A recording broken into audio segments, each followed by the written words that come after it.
El servicio de la Policía Nacional 091 se traslada a Badajoz y dejará sin 5 efectivos que lo atendían en la capital extremeña, en Mérida.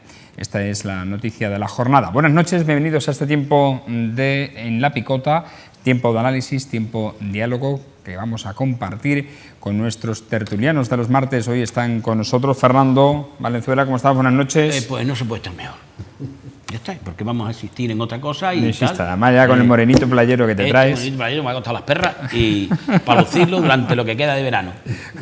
Bueno, a ti y al resto de los que estamos cotizando. Ruma Casillas, ¿cómo estás? Buenas noches. Buenas noches. Bienvenido. Muy bien hallado, gracias. Y Miguel Valdés, buenas noches, ¿cómo estás? Luchando por la vida, bien. Bueno, pues con ellos vamos a hablar, como decimos, de estos asuntos de interés. Hemos conocido, pues eso, que la oficina que atendía el 091 en la comisaría de la Policía Nacional de Mérida se traslada a Badajoz. Se queda, por tanto, el servicio seguirá atendido, pero se atiende en estos momentos desde Badajoz. Es decir, que la plantilla de la Policía Nacional en la capital extremeña pierde esos 5 efectivos que la atendían en turnos de 24 horas. Primera valoración, Miguel, empezamos por ti, por ejemplo. Pues no sé qué decir. Lo primero es que, hombre, lo que me gustaría para poder tener una opinión es el por qué. Es decir, por qué se elimina un servicio que se presta desde Mérida, que entiendo que además cualquier emergencia policial que ocurra en la capital extremeña, lo lógico es que estén aquí y sean gente que conozcan la ciudad. En fin, no sé si... es decir, al final el servicio telefónico da igual que estén aquí como si están en Sudamérica, pero lo normal es que las personas que estén al frente de este servicio conozcan Mérida, de forma que si le estás diciendo que ocurre no sé qué problema en la calle tal o cual, sepan perfectamente dónde se sitúa y den las instrucciones oportunas y precisas a sus compañeros. No sé, a la espera de que alguien nos dé una explicación de por qué se quita este servicio de Mérida y se desplaza o se traslada a Badajoz, lo único que tengo que decir es que, bueno, esperar la reacción también de los responsables, tanto policiales como políticos de Mérida, y que nos digan qué es lo que ha pasado, ¿no? Y también a la espera de lo que digan los responsables políticos de Badajoz, ¿no? Que últimamente han estado bastante nerviosos y contrarios en las declaraciones, al menos que hemos visto en los medios de comunicación, sobre distintas cuestiones, siempre haciendo referencia a Mérida, ¿no? Entonces, ahora habrá que ver qué reacción tienen cuando un servicio como este se quita a los ciudadanos de Mérida o se quita de Mérida y se desplaza a Badajoz. Roma. Bueno, pues yo estoy de acuerdo en lo que está diciendo Miguel. Tampoco puedo opinar porque desconozco los motivos por los cuales se produce este traslado, ¿no? Me parecen extraños, pero como no sé nada, pues no quiero tampoco dar una opinión que no está precisamente formada por falta de conocimientos, ¿no? Me sorprende, a lo mejor es algo con ganas de contentar al alcalde de Badajoz, que es nuestro paisano además, aunque sea alcalde de Badajoz, no olvidemos, que es Fragoso de aquí de Mérida, pero siempre está con los agravios hacia Badajoz respecto a Mérida. Me parece una tontería supina, pero bueno, porque no tiene sentido de ninguna clase lo que está diciendo, lo que dice sobre ese texto. Y el traslado, vuelvo a repetir, desconozco por qué se produce y por lo tanto no puedo dar mi opinión acerca de ello. Supongo que sean motivos operativos, ¿no? Como todo se intenta centralizar, ¿no? O deslocalizar, que es la palabra de moda, por cierto. Fernando Valenzuela. Yo estoy completamente convencido de que es por razones técnicas por lo que se ha hecho. Estoy completamente convencido porque no puede ser esos localismos de los que huyo absolutamente como extremeño, de Cáceres, enfrentamiento Cáceres, Mérida, Badajoz, no sé cuánto y tal, para nada, en absoluto. Y esa historia de que ciertas cosas deben estar aquí o no, tal, deberían pensarse algunas convenientemente. Es curioso, ¿no? Que la Policía Nacional depende de la delegación del gobierno, la delegación del gobierno está en Badajoz. Curiosamente, te da que pensar. Pero que seguramente serán por razones de centralización, por razones técnicas. Serán razones operativas. Estoy completamente convencido. Pero duele siempre un poco pues, que las cosas se vayan de la capital a la autonomía, que tiene su importancia por razones obvias, importancia política y social y de todos los órdenes. No sé si tampoco tiene mayor importancia que se vaya, a lo mejor, no sé, se supone que la operatividad va a ser la misma, en el sentido de que, como decía Miguel, si conoce las calles, se supone que las personas que atiendan tendrán ese conocimiento, o tendrán una formación, o se le hará adquirir una formación adecuada para prestar el servicio en condiciones, porque si no, si como en otras muchas cosas vamos de mal en peor, no me creo. Ya hemos comentado el tema de los bancos, que con haber puesto esos mostradores gigantes o esas atenciones antes en la seguridad social, en Hacienda, con la cita previa va y empiezan a pasar números y no sé cuánto. Y la verdad es que estas cosas me parece que deberían modificarse, pero para mejorar el servicio. Si se mejora bien y si no se mejora, meten la pata como en muchas ocasiones. Por cierto, y hablando de cita previa, tú creo que, Miguel, tienes una noticia a título personal que te ha dejado sorprendido, y a nosotros también. Sobre una cita previa, ¿no? Una cita... Pero en este caso no es cita previa del sí. ¿De quién? Pues, del Servicio Extremeño de Salud. Ah, eso. Para una especialista. Sí, eso iba. Mi hijo, siendo pequeño, tuvo una reacción alérgica a medicamentos, concretamente a un antibiótico. Entonces, bueno, pues rápidamente el pediatra lo que dice es que, bueno, lógicamente que no se le ocurra tomar, porque la reacción posterior puede ser, muy grave, ¿no? Entonces, bueno, se le administran otros para ver si, bueno, conclusión, cuando ya el niño ya es un medio hombre, tiene 15 años, claro, te dice el médico de cabecera que ya es el momento de intentar otra vez suministrarle ese antibiótico en pequeña, para ver qué reacción, y sobre todo si ya esa reacción ya no existe o no, porque estamos hablando de amoxicilina, que es el antibiótico típico para... Entonces, oye, nos preocupa el hecho que, bueno, conclusión, y voy a solicitar, esto fue el 11 de marzo de este año, vamos a solicitarle cita para el alergólogo. Es verdad que sabíamos que precisamente la alergología es una especialidad que tiene una cita, o sea, una espera importante, una lista de espera importante, pero la sorpresa es cuando hace un par de semanas nos llega la cita para el 9 de marzo o el 7 de marzo del 2018, ¿no? O 2019. 19. Perdón, del 2019. O sea, a 3 años, vaya. Entonces, claro, yo entiendo, y de verdad es que la gestión de lo público es compleja, en fin, yo me pongo en la piel del consejero y me pongo en la piel de cualquiera, ¿no?, de los que esté gestionando el Hospital de Mérida. Pero claro, hay cosas que...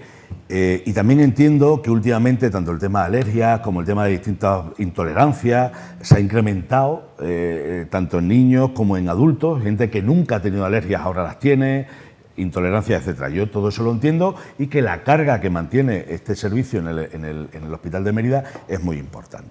Pero claro, una cosa es que te den cita para 6 meses o para 1 año o para 1 año y medio, y otra cosa es que te den cita para 3 años, ¿no? Porque ya sonaba a chiste, ¿no? Y de hecho, cuando lo hemos comentado, la gente dice, hombre, pues evidentemente es un error, es imposible que os den cita para marzo del 2019.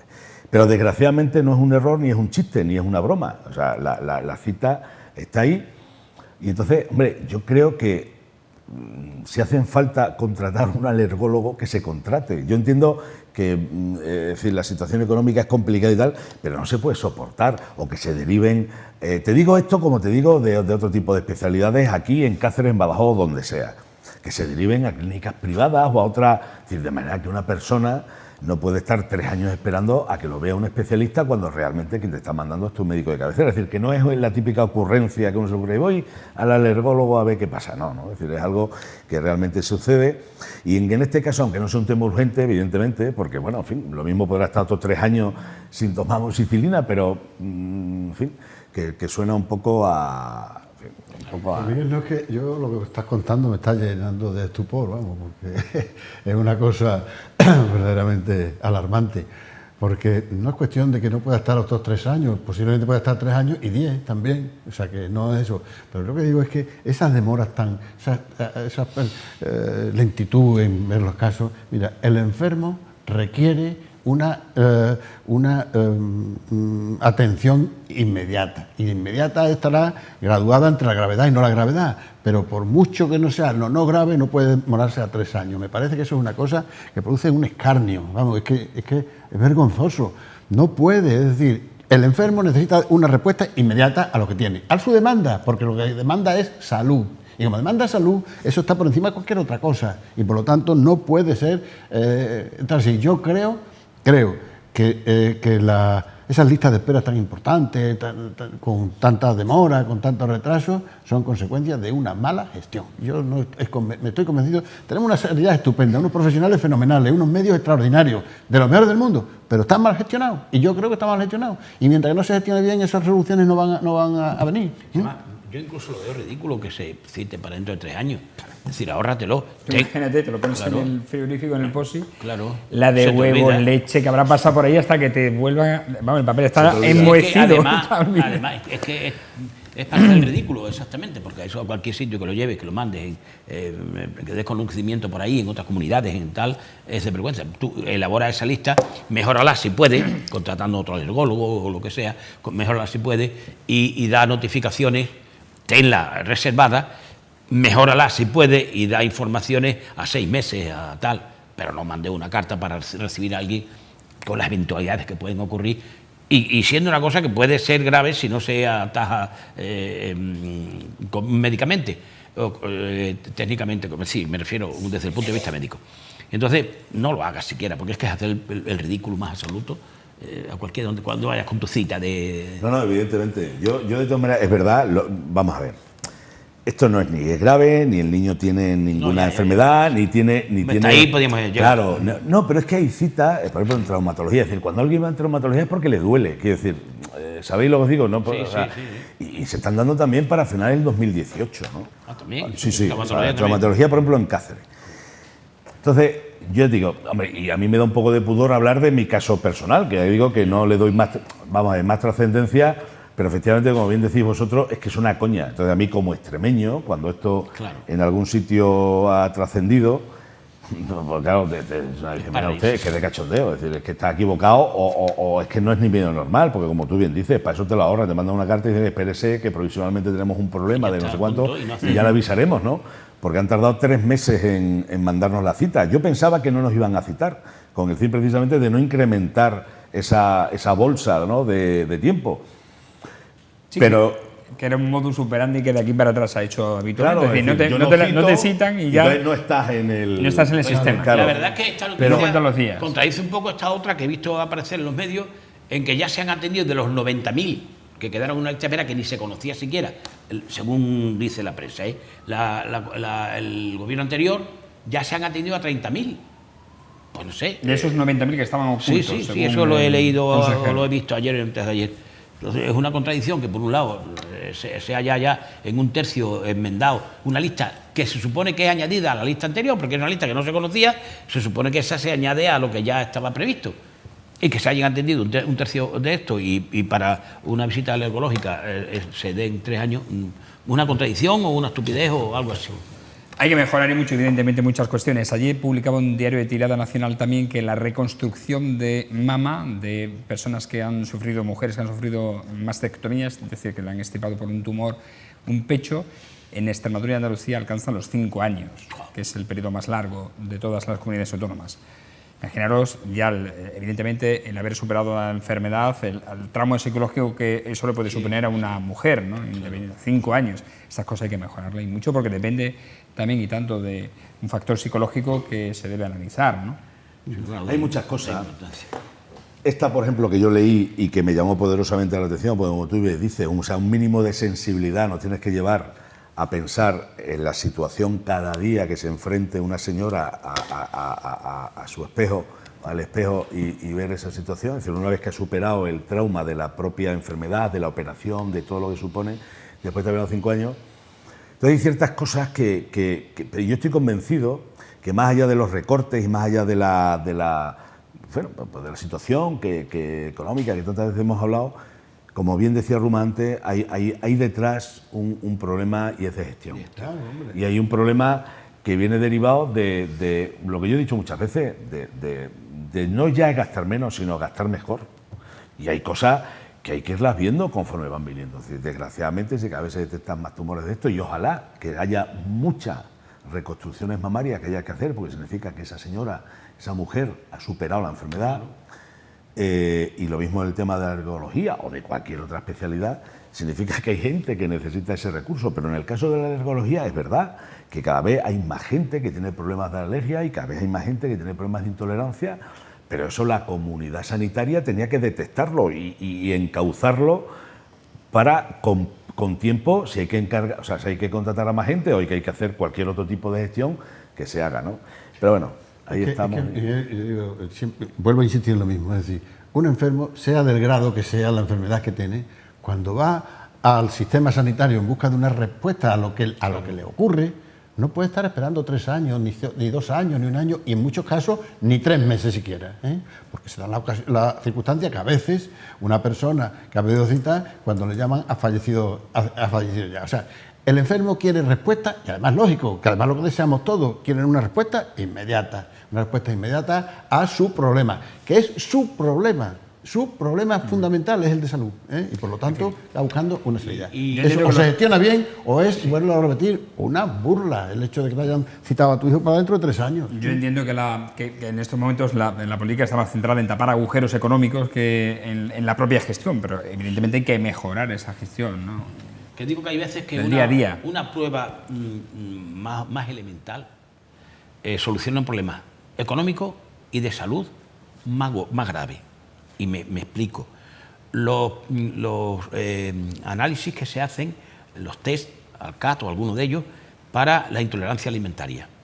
Resulta que vía intolerancia alimentaria, sobre todo fundamentalmente a la lactosa, pues se generan unas situaciones de síndrome en ciertos enfermos o enfermas que le lleva a visitar al neurólogo, al traumatólogo, porque se manifiesta esa intolerancia a la lactosa pues con vómitos, con un montón de... Es decir, que si bastaría con dejar de ingerir alimentos que contienen lactosa y se acabaría esa serie de síntomas o ese síndrome. ¿Entiendes? En principio, es decir que hay muchísimos alimentos preparados que llevan lactosa, muchísimos. Ya, bueno, pero hasta los más insospechados. Te lo digo porque sí, hay una proximidad en el tema y de aquello que era, que si fibromialgia, que si los vértigos, que si eso se ha solucionado absolutamente con cambiar de... tener un poco de prevención y desde luego cambiar radicalmente la leche y productos lácteos inmediatos. Solucionado. Bueno, en fin... tendremos más noticias, supongo, de la gestión del Servicio Extremeño de Salud. Ahora están, evidentemente, más preocupados en el pago de los gastos de farmacia, que eran una cantidad importante de dinero, que en esto, que es muy importante, la atención indudablemente al ciudadano.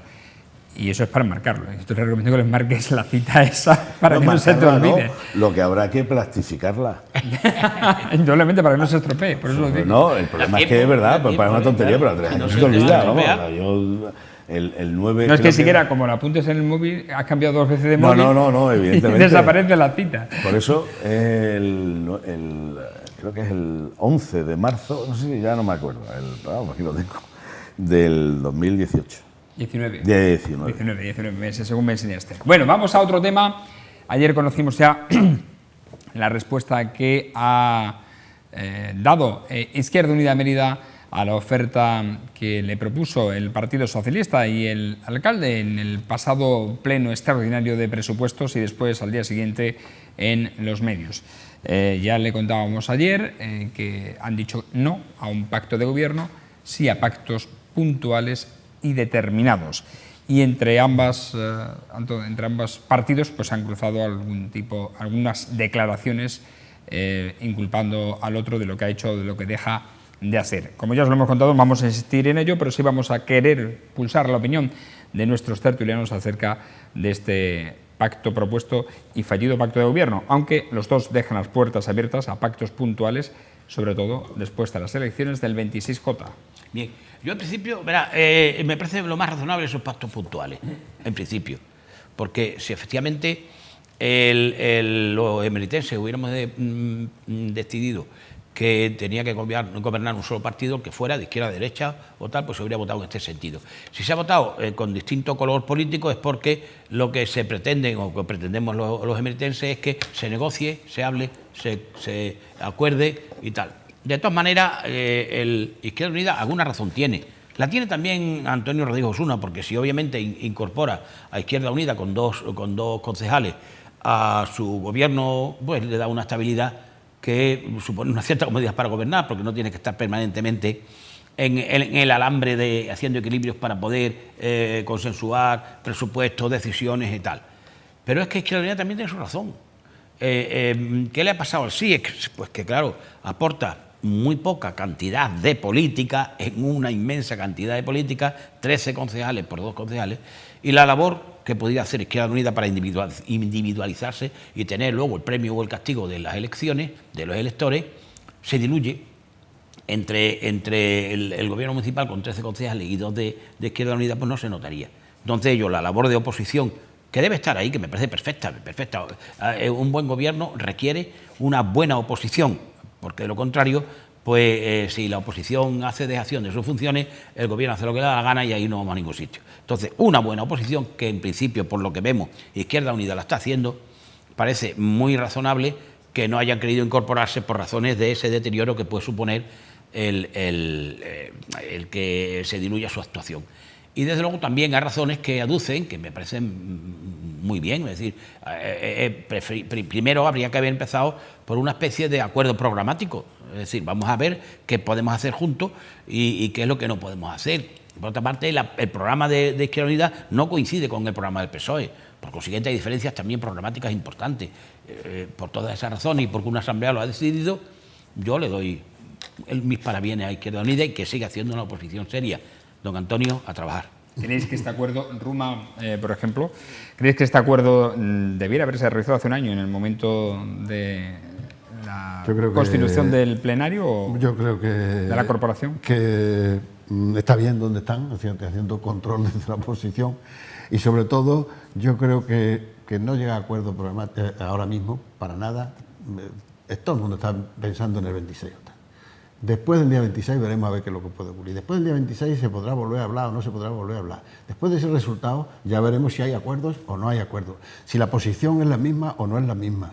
Si las fuerzas del PSOE ahora de 13 concejales y 2 de Izquierda Unida sigue siendo la misma, aunque tengan los mismos concejales unos y otros. Es decir, todo depende de los resultados del día 26. Eso está claro, desde mi punto de vista. Y por otra parte, lo que apuntaba antes Fernando, de que bueno, que hemos votado para que nadie tenga mayoría y que se haya entendimiento y tal, yo creo que eso no es así. O sea, yo creo que todo el mundo ha votado al partido que quería que ganara las elecciones, que luego no las han ganado y se ha dividido el voto, vale, pero no se ha votado pensando en que haya se fraccione el entorno y tengan que llegar a acuerdos. Todo el mundo ha votado al partido que ha votado deseando que ganara ese partido y ya está. Que no ha sido así, pues se obliga a hablar y a tener diálogo, pero ya está. No es porque lo haya querido así los electores. Siempre se habla de ese lenguaje efectivamente generalista, ¿no? Los electores nos han puesto aquí y tal. Eso lo dicen siempre los pequeños,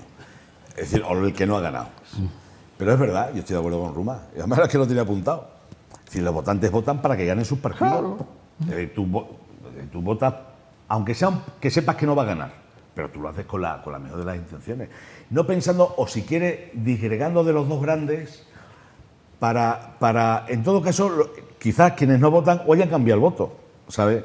Pero si el que vota al PSOE es para que gane el PSOE y el que vota a no sé quién es con la intención, yo creo que no con una intención última de negociar o hablar, que además está muy bien y que últimamente parece ser que sí, que ha calado esa postura entre los españoles de manera que va a ser muy difícil que se consigan mayoría absoluta como hasta ahora se han venido consiguiendo. Respecto al tema de EU y el PSOE, los que ya tenemos una edad, no tanta como otros, pero sí tenemos ya una edad, nos acordamos, no, pero ¿sabes, Fernando? Es una enfermedad que se cura con los años, ¿eh? Sí, y algunos ni eso, porque no llegan, pero sí es verdad, no, me lo decía de broma, pero los que ya tenemos una edad, y seguro que vosotros os acordáis, y mucha gente a la que nos está viendo también, yo creo que Izquierda Unida, y creo que con razón, no puede olvidar, y en algunos sitios lo he oído, ¿no? O lo he visto en Twitter, en alguna red social, de lo que supuso en su momento la aviesa intención por parte del Partido Socialista de liquidar Izquierda Unida. En el caso de Mérida, además, que es lo que nosotros más conocemos, y yo recuerdo, porque yo estaba en ese época en el Ayuntamiento, Fran, te vas a darte cuenta, es decir, cómo quisieron machacar a Izquierda Unida. Ahí fue en la época de Ángel Calle, cuando sale una de las veces. Es decir, hay una serie de históricos de Izquierda Unida, teniendo en cuenta además que Izquierda Unida entonces, recuerdo, tenía 6 concejales en el Ayuntamiento de Mérida. Y fijaos, después prácticamente estuvo alguna legislatura sin representación municipal, ha venido una, y yo creo que con una, lo digo sinceramente, con una oposición responsable han conseguido elevarlo incluso a 2. Entonces, yo creo que eso, diríamos, en la memoria de Izquierda Unida no se olvida. Y después pasa otra cosa, que también estoy de acuerdo contigo. Es decir, oiga, ahora con el tema de los presupuestos, cuando ha tenido los problemas, ¿se acuerda? ¿Por qué no se acuerda hace un año, no? Es decir, o intentar hace un año ese acuerdo de negociación. Y entrando en el detalle de si se lo rechaza o no, ¿qué podemos decir nosotros? Pues si lo ha decidido, Izquierda Unida es un partido asambleario y lo han decidido así, estupendo. Lo que quiere Izquierda Unida, yo creo que no es reeditar lo que pasó hace ya algunos años con el Partido Socialista. Es importante, evidentemente, esperar a esa cita electoral, porque de ahí se derivarán indudablemente posibles futuras alianzas de Podemos e Izquierda Unida, si siguen o no la escalada hacia abajo, hacia autonomías y municipios, o realmente se rompe, ¿no? Porque no han alcanzado los resultados que preveían, ¿no? Aunque las encuestas previsiblemente le dan la razón, en principio, aunque las encuestas también suelen fallar, y bastante. Vamos a hablar de encuestas porque a mí particularmente me gusta mucho esto de las encuestas y de los sondeos. Sí, lo sabemos. Y de los números, lo sabes, ¿no? Sí. Y nos fijamos en una que es una paralela que se hace o se deriva de los sondeos que se hacen, en este caso en Metroscopia para El País, paralelamente, digo, al resultado electoral, porque se preguntan muchísimas, se formulan muchísimas preguntas, entre ellas muchas de control, para dar también una imagen de otras cuestiones, como por ejemplo sobre los pactos. Pues en esa última encuesta de Metroscopia se ha preguntado por las preferencias de los españoles en las alianzas a partir del 27J. Pues bien, según este sondeo, los votantes, un 54% de los encuestados que han votado al Partido Socialista o que han tenido ese recuerdo de voto en las últimas elecciones del 20D, prefiere que en el caso de un triunfo por mayoría simple del Partido Popular, el PSOE busque acuerdos con Unidos Podemos y otras fuerzas, frente a un 41% de los votantes socialistas que sí respaldarían el pacto de investidura entre socialistas y populares. Ahora, el resto de españoles creen que mayoritariamente el PP ganará en un 77% las elecciones el próximo 26 de junio, pero el 94% cree que necesitará de apoyo de otras fuerzas. A partir del día 27, si con la abstención de Ciudadanos y de PSOE el Partido Popular consigue investir presidente a Mariano Rajoy, pues el 41% de los encuestados, de los españoles, y entre ellos el 20% de los socialistas, apuesta por esa fórmula, que se abstenga el Partido Socialista y se abstenga Ciudadanos para favorecer la investidura de Mariano Rajoy. También hay que decir que son, sin embargo, mayoría del electorado general, un 54% y un 72% entre los socialistas, quienes creen que el PSOE debería renunciar a apoyar al PP y buscar un pacto con Podemos, Unidos Podemos y otras fuerzas. En este mismo sentido, en una hipotética imagen de coalición de gobierno de centro-izquierda entre PSOE y Unidos Podemos, sería apoyada por el 48% de los encuestados, frente al 42% que preferiría la alianza de centro-derecha entre Partido Popular y Ciudadanos. El 51% de los votantes cree también que es probable que Unidos Podemos dé el sorpaso, esta palabra que se ha incorporado desde las últimas elecciones a nuestro vocabulario, al Partido Socialista, aunque el 45% cree que no. También otra cifra, y la última, más del 51%, quienes confían en el PSOE, que siga siendo la primera fuerza de la izquierda. Creen que el 51%, el PSOE seguirá siendo después de esta elección la primera fuerza de la izquierda, frente al 45% que teme que no sea así, debido a ese sorpaso de Unidos Podemos al PSOE. Bueno, no sé si te ha quedado claro alguno de los datos que hemos dado hoy aquí. Sí, verá, empiezo por el final, lo del 51% de que dicen los votantes del del PSOE, que creen que no se va a producir sorpasos y que ellos van a sacar mejor resultado que los de Podemos. No es más que un deseo. Punto, no es más, porque eso no puede ser de ninguna manera. Si te pregunta, oye, ¿tú crees que, claro, si eres del PSOE, ¿cómo vas a decir que no? Ya te vas a rendir antes de votar. Pero verás que quiero hacer una aclaración de algo anterior que hemos dicho y luego continúo con esto. Y es lo de Izquierda Unida, de continuar luego bajando a la escala regional y local y tal, esa unión, esa confluencia. Olvidémoslo. Esto es un acuerdo instrumental que favorece más que a nadie a los dos, porque Izquierda Unida no volvería a tener sino dos, y va a tener pues, los 8 o 9 que haya acordado en ese pacto instrumental. Pero Podemos, terminadas las elecciones, se olvida de Izquierda Unida absolutamente, y lo absorbe, lo fagocita y lo liquida. Sin lugar a dudas. Con lo cual, que no piensen que luego eso se va a trasladar a ayuntamientos y tal. No, para nada. En un pacto en el que el pequeño siempre suele ser fagocitado. Absolutamente. Y desaparece en la siguiente cita. Más que con tirar de merotecas, y ver qué es lo que opinaba Pablo Iglesias de Izquierda Unida antes de las elecciones de diciembre. Y eso se tiene de lo que tiene el corazón al la boca, ¿entiendes? Y entonces eso se volverá a reproducir, eso sin lugar a dudas. En cuanto a lo que tú traes, pues realmente, fíjate que dentro de los votantes del PSOE, que estarían de acuerdo con una coalición de PP con PSOE, sería un 41%, que sí, es decir, que no un 57%.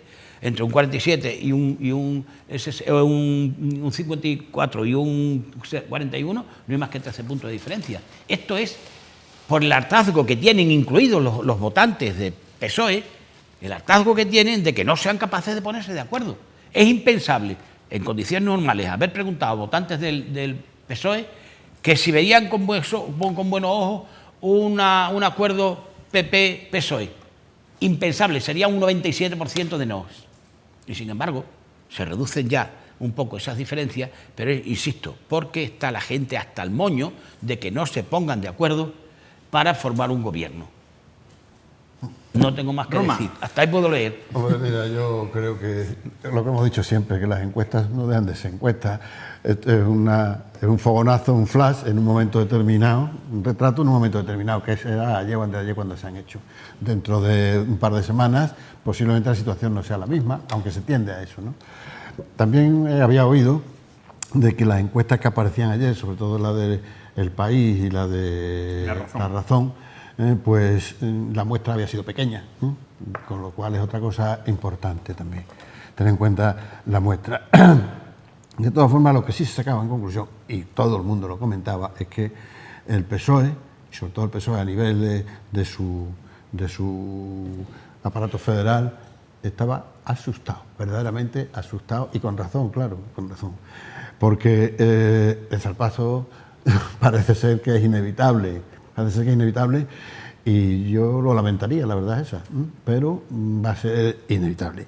¿Por qué pienso además que luego hay este porcentaje tan elevado de votantes del PSOE que quieren llegar a un acuerdo con Podemos? Es absurdo, porque todos los acuerdos con Podemos van en el camino de que si se produce el salpazo y encima llegan a acuerdos con Podemos, está firmando su sentencia de muerte el PSOE. No va a tener más remedio que refundarse y hacer lo que sea para poder salir adelante.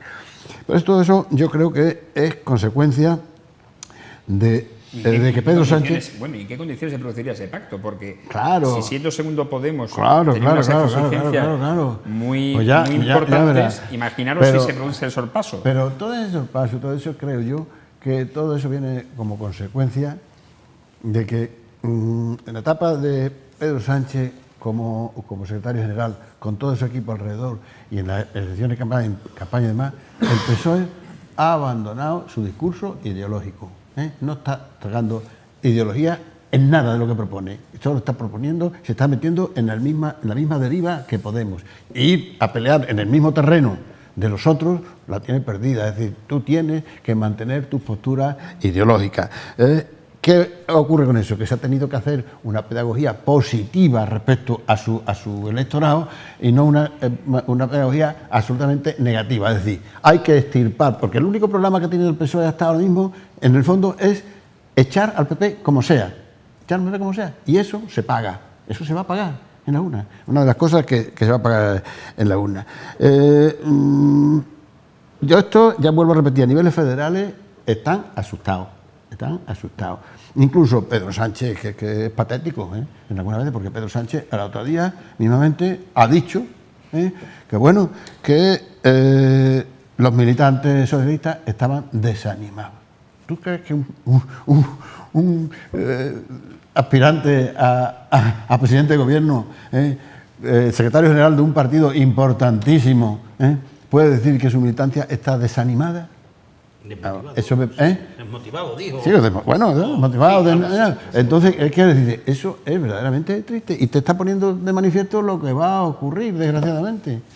Pero si lo dice la encuesta, aunque efectivamente solo sea una encuesta, pero no es una encuesta de intención de voto, es una encuesta sobre posibles pactos, tal, es decir, que digamos más relajado, ¿no? Que yo creo que puede marcar una tendencia. Y ya sorprendente, como le pasa a Fernando, yo voy a empezar también por atrás, claro, es que un 45% de los votantes socialistas teme que no sea el PSOE la primera fuerza de izquierda, es decir, que efectivamente se dé ese célebre sorpaso o ese adelantamiento por parte de Unidos Podemos, que fijaos, sus militantes lo tienen tan claro que llegan al 77% que están convencidos que van a ganar al Partido Socialista. Fijaos la diferencia. Un 45% están asustados y que creen que efectivamente van a perder. Y estamos hablando de militantes o de votantes, es decir, de simpatizantes, de gente cercana al Partido Socialista. Pero hay un tema que me preocupa profundamente y que refleja lo que estamos hablando, aparte de este dato que hemos dado, de esa desanimación o de ese desencanto por parte de la gente cercana al PSOE, y es que el 72% de entre los socialistas creen que el PSOE debería apoyar un gobierno con Podemos y Podemos, o como se llame, Podemos Unidos, o como se llame. O sea, es increíble, ¿no? Miguel, pero eso es porque ha calado el mensaje permanente de que hay que echar al PP como sea. Claro. Entonces no tiene otra opción, es que esa es la diferencia porque no tiene otra opción. Sí, decir, pero eso claro, es el comer, tienes mucha hambre y te comes setas envenenadas, claro, que en un principio te van a satisfacer, es decir, esa sensación de hambruna, pero es que en 4 horas vas ha faltado una pedagogía positiva respecto a claro, esto. cascas el poleo, ¿no? Y al final vas al corral del poco pan. Claro. Pero fijaos que lo que yo he oído ayer hablar a este señor, a Pedro Sánchez, y decía, cuando comentaba que está la cosa mala, que está desanimado, decía por España, que está ahora en Andalucía, ¿no? Tal, o sea, dando ese ánimo para al final decir, somos los mejores, tenemos el mejor, o podemos tener el mejor programa, vamos a ser los que consigamos mejores cosas para los españoles, y al final dice, porque solo así seremos capaces de echar a Mariano Rajoy. Lo que tú estás diciendo, que además no está, que lo está aprovechando el Partido Popular en una campaña en la que precisamente dice, oye, todo en contra, nosotros vamos a hablar en positivo, no sé si lo habéis visto. Claro.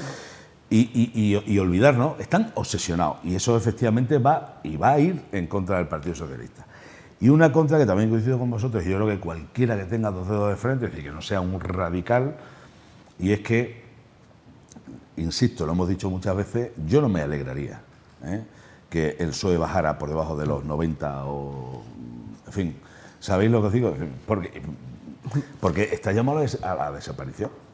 Pero claro, si sus propios militantes, votantes o al menos simpatizantes, en un 72%, dando como cierto esto, lo quieren así, pues son ellos y no Pedro Sánchez los que firmarían esa sentencia de muerte. Fernando. Yo ya he dado mi opinión, pero continúo con el tema de esto. Me parece en principio que esto indica efectivamente, por un lado, que no se cree el PSOE, bien por esa desmotivación que dice Ruma, que yo también lo he oído. No exactamente ni siquiera es desmotivado, es otra cosa. Es algo así como, no sé, bueno, a ver si viene la palabra. Entonces, que tienen la duda absoluta de que pueda ocurrir ese sorpaso. Sorpaso que no sería ideológico. Es simplemente aprovechar una situación de que los votantes de Izquierda Unida que votarían a Izquierda Unida, ahora en este caso a los dos, con 1 millón de votos, o aproximadamente, y los 5 millones de votos de Podemos. A mí me cuesta creer que la suma aritmética se vaya a producir en las elecciones. Es lo que está, por eso y le he llamado yo antes la unión instrumental. Entre pinzas, estas encuestas, 5 son millones menos. consiguen 60 y algo de diputados, 1 millón consigue 2, pero 6 millones consiguen 80 y algo. ¿Entiendes? Es lo que por consiguiente, no es que diga, es que el sector, ha habido con esta unión pues una visión por parte del electorado positiva, ideológicamente conveniente, que no, es simplemente números. Pero que yo estoy también contigo, no creo que eso no suma así. Porque habrá gente que votaría Izquierda Unida, que diga, yo no voto a los de Podemos. Por parte de Podemos como por parte de Izquierda Unida, que pueden perder. Los de Izquierda Unida porque se están tocando principios suyos que no son los sagrados que defendía el Partido Comunista en Izquierda Unida, ¿no? Y por parte de Podemos porque ellos lo han vendido y se han vendido como un partido transversal en el que ha recaudado muchos votos del Partido Socialista, pero también algunos del PP, algunos. Y eso no creo que con esta alineación más a la izquierda vayan a seguir apoyando a Podemos. Claro, es que los de Izquierda Unida, con toda la razón, en muchos sitios se sienten ninguneados por Podemos y por lo tanto están en contra de ese... El propio Cayo Lara. Claro. Pues, hombre, y ahora cuando encima dicen que son socialdemócratas, que le va a costar que escondan la bandera republicana a su candidato, que es el quinto por Madrid. El candidato, el secretario general o el coordinador de Izquierda Unida en España va el quinto en la lista por Madrid. Claro. Es que eso no va a sumar lo que la suma aritmética no se va a producir, vamos, totalizando la suma de los dos votos, eso está claro. Dios lo quiera. Y bueno, y hay que ver también, sí aporta datos interesantes, porque yo al menos creía que el mensaje que está haciendo calar Pedro Sánchez sobre el no, como tú decías, rumbo al Partido Popular, no está tan desechado por una parte importante del electorado del Partido Socialista. Recordemos que aquí un 41% del electorado sí respaldaría ese pacto de investidura entre socialistas y populares. Claro, o la abstención, en el caso de que se produjera de Ciudadanos y Partido Socialista. Lo que he dicho antes, pero es que esta gente verdaderamente harta de que no dicen que efectivamente, igual que decimos aquí a nivel local, que el electorado ha ordenado que negocien, que acuerden, que tal. Bueno, pues ustedes cuando se terminó la elección hemos entendido el mensaje. No entienden ustedes nada. Negocien, claro, si cada uno a priorísticamente toma una posición inmutable, pues entonces ya hemos terminado. Ya a partir de ahí que vamos a negociar. Yo por ahí no paso. Las consabidas esa línea sanitaria, que no entiendo qué es. Pero así no se puede negociar. Y hay que negociar necesariamente, y hay que acordar.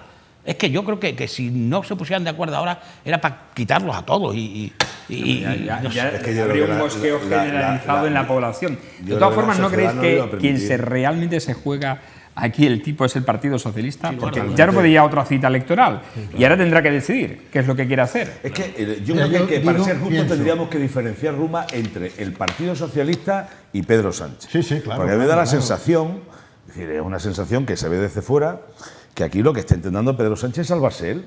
Es decir, el Partido Socialista como institución, como partido, no le está dando la trascendencia y la importancia que tiene. Prueba de ello es que al final se está personalizando tanto y que todo el mundo lo que está hablando es del día después. Fijaos cómo está la cuestión dentro del propio Partido Socialista, que qué va a pasar con Pedro Sánchez el día después de lo que parece que va a ser, que tampoco creo que sea para tanto, efectivamente, el hundimiento del PSOE después de las elecciones del 26J, ¿no? Pues será que le quedan, como se suele decir en el lenguaje popular, 3 telediarios a Pedro Sánchez, ¿no?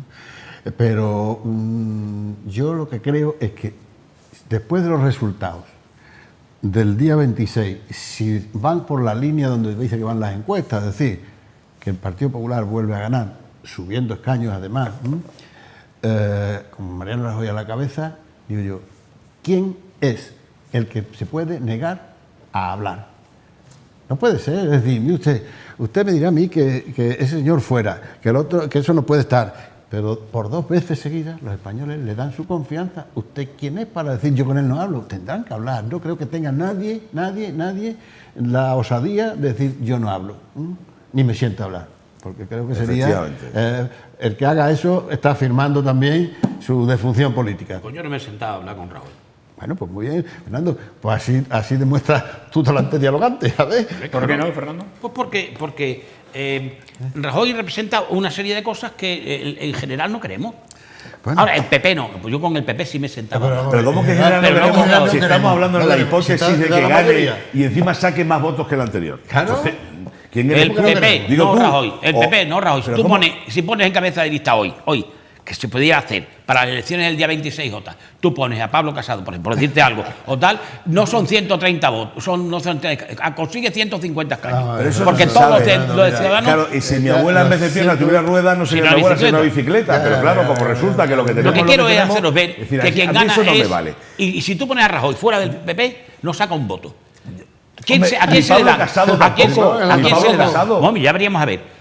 Porque Albert Rivera no lo conocía nadie y tiene Mira, hace 40 muchos escaños. años me dijo Fernando, un Pero, señor... un momento, pero si es pone que- o sea, si tú votas al PP, votan al PP, pero les cuesta mucho trabajo, se tapa la nariz para votar a Rajoy, por lo que representa, que a mí personalmente a mí me da igual Rajoy y los demás, pero el PP, pues para entenderse con él, siempre, pero con gente nueva, no con lo que... Y es que lo que supone Rajoy Vamos a ver, echa Fernando. atrás a electores y echa atrás a mucha gente. Pero, Fernando, mira, si Al está- mismo Rivera, pero lo que no al puede mismo decir- Pedro Sánchez, al mismo Iglesias. Es decir, que no hay nadie que quiera que acepte a Rajoy como interlocutor. Pero tendrá que A ver, aceptarlo pero es que democráticamente claro, cuando un es que- tío es que que se una presenta cosa- dos veces y en la segunda revalida, no, sino que además aumenta los votos de la No, primera. ya lo dais por Te digo una hecho, cosa, ya lo dais Fernando. por hecho, ¿no? Te digo Hombre, una cosa, Fernando, digo, la postura- estamos hablando Trabajando en esa siempre hipótesis. en la hipótesis la que se postura- cumpla la postura de Albert Rivera me parece absolutamente vamos, absurda por completo.